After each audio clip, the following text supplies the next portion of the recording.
lesson 12, friction. So let's start from page number 151, increasing and reducing friction. As you have seen in the previous section, friction is desirable in some situations. Have you ever thought why the sole of your shoes is grooved? It is done to provide the shoes better grip on the floor so that you can move safely. Similarly, the treaded tires of cars, trucks and bulldozers provide better grip with the ground. We deliberately increase friction by using brake pads in the brake system of bicycle and automobiles. When you are riding a bicycle, the brake pads do not touch the wheels, but when you press the brake lever, these pads arrest the motion of the rim due to friction. The wheel stops moving.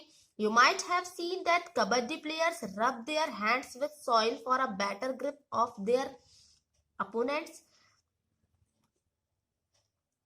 Gymnasts apply some coarse substances on their hands to increase friction for better grip.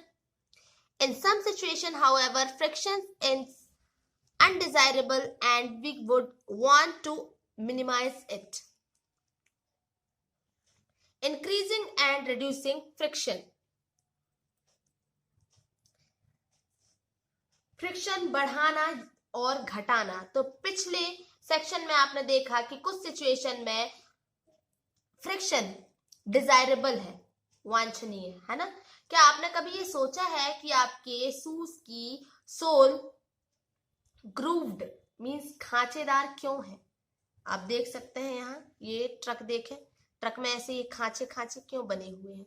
Shoes में भी ऐसे बने हुए होते हैं, तो वो क्यों है? ग्रूव्ड मींस होता है खांचेदार, है ना. क्यों है? तो ग्रूव, यहां ग्रिप मींस भी खांचे होते हैं, ठीक है. तो ग्रिप शूज की फ्लोर से पकड़ बनाते हैं, ठीक है, जिसके कारण आप चलते समय सेफ रहते हैं. इसी प्रकार कार, ट्रक और बुलडोजर के टायर भी ग्रिप वाले होते हैं, ठीक है. और खुद के द्वारा चलाए गए व्हीकल्स, साइकिल्स की ब्रेक में ब्रेक पैड का यूज करके हम जानबूझकर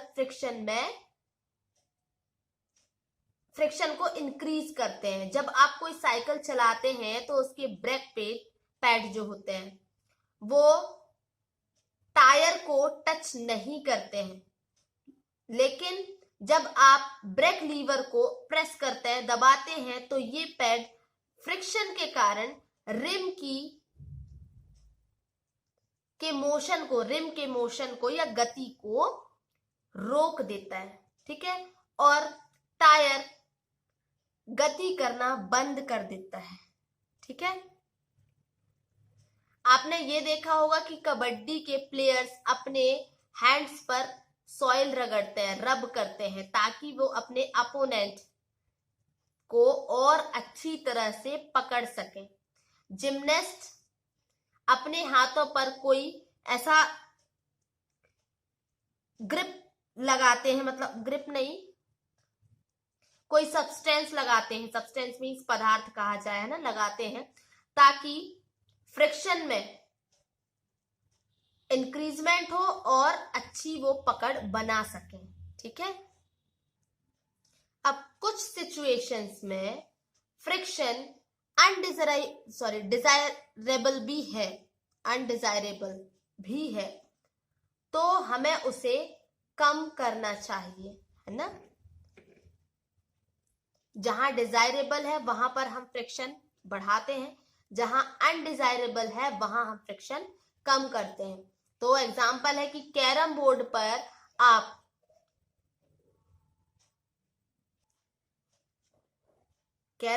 पर आप फाइन पाउडर क्यों स्प्रिंकल करते हैं, मींस छिड़कते हैं? आपने यह नोट किया होगा कि जब हम डोर्स के हिंग्स मींस जो कब्जे होते हैं उसमें ऑयल्स की कुछ ड्रॉप डालते हैं तो डोर आसानी से मूव करने लगता है। साइकिल और मोटर के मैकेनिक इन मशीनों को अच्छा मतलब अच्छे से वो चल सके गतिशील बनाने के लिए उन गतिशील भागों के बीच में ग्रीस लगाते हैं। ठीक है, मूविंग पार्ट्स में वो ग्रीस लगाते हैं। तो इन सभी सिचुएशन में हम दक्षता में वृद्धि के लिए, है ना, इंक्रीज करने के लिए फ्रिक्शन को डिक्रीज करते हैं। जब ऑयल, ग्रीस या ग्रेफाइट को किसी मशीन के मूविंग पार्ट्स के बीच लगाते हैं तो वहां इनकी एक पतली सी थिन लेयर बन जाती है और मूविंग सरफेस सीधे ही एक दूसरे को रब नहीं कर पाते हैं। ठीक है, तो इस प्रकार की इरेगुलरिटी की इंटरलॉकिंग काफी हद तक दूर हो जाती है और यहाँ पर मूविंग जो है वो इजी हो जाती है।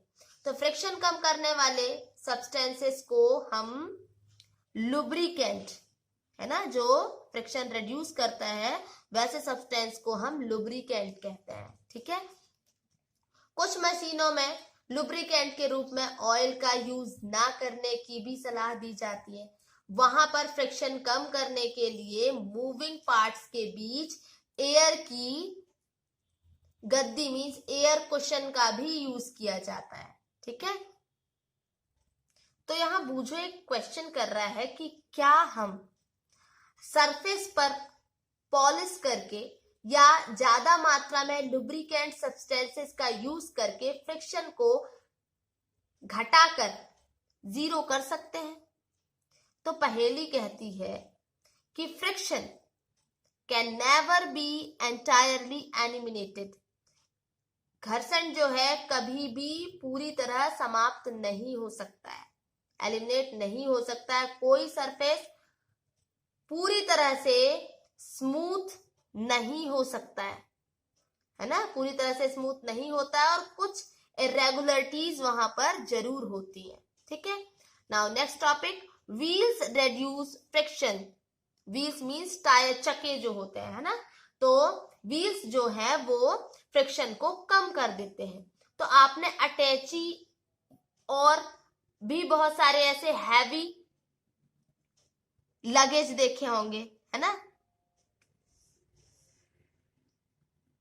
जो कि रोलर्स से जुड़े हुए होते हैं। ट्रॉली बैग्स तो देखे ही होंगे आपने, है ना। तो ऐसे सामानों को कोई छोटा बच्चा भी आसानी से खींच सकता है।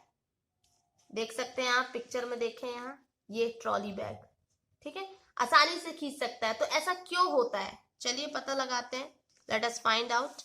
तो यहाँ एक एक्टिविटी दी हुई है, इस एक्टिविटी से हम देखते हैं कि ऐसा क्यों होता है और उसके बारे में आगे भी दिया गया है कि सिलेंड्रिकल शेप की कुछ पेंसिलें लीजिए और इन्हें टेबल पर एक दूसरे के पैरेलल रखिए। देखें आप, ये देखिए सिलेंड्रिकल साइज की पेंसिल एक दूसरे के पैरेलल रखी हुई है। ठीक है, फिर इनके ऊपर एक थिक बुक रख दीजिए, मोटी सी बुक रखिए और फिर बुक को आप पुश करें।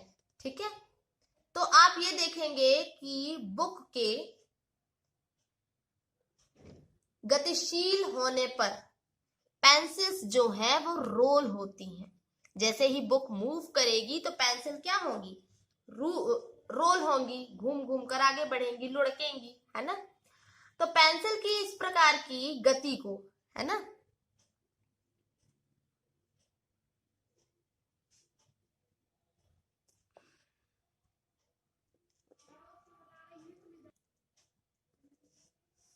लोटनिक गति कहते हैं। ठीक है, तो क्या आप यहाँ फील करते हैं कि कोई बुक को सरकाने की तुलना में इस प्रकार गतिशील कराने से फ्रिक्शन कम हो गया है? क्या आपने हैवी मशीन्स को उनके नीचे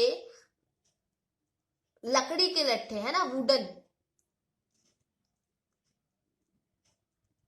लॉग्स, ठीक है, वुडन लॉग्स, लट्ठे मतलब लॉग होता है, ठीक है, तो वुडन लॉग्स रखकर एक जगह से दूसरे जगह तक ले जाते देखा है?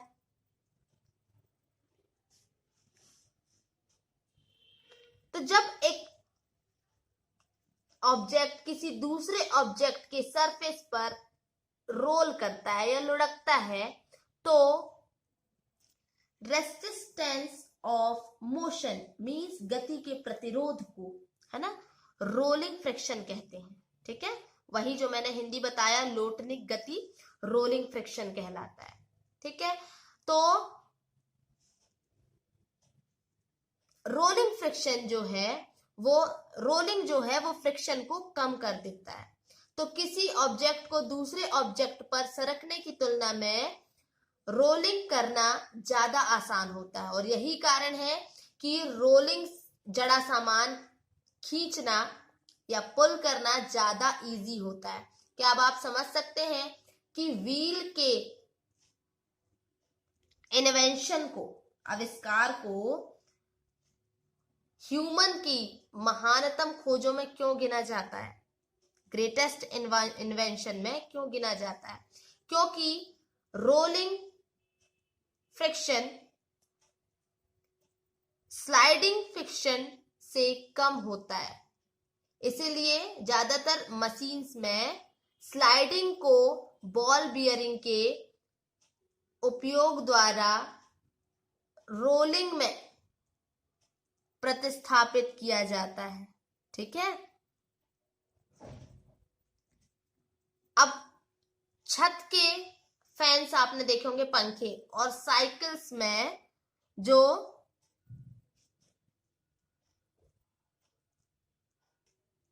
हब और एक्सल के बीच बॉल बेयरिंग का यूज इसके एग्जाम्पल्स हैं। आप कभी फैन देखना, फैन के ऊपर का जो मशीन होता है उसको आप देखेंगे कभी खोल के, तो वहां पर बॉल बियरिंग होती है बॉल्स की तरह, तो वो आसानी से फैन को क्या करती है, घुमाती है, और ऐसे साइकिल में भी होता है।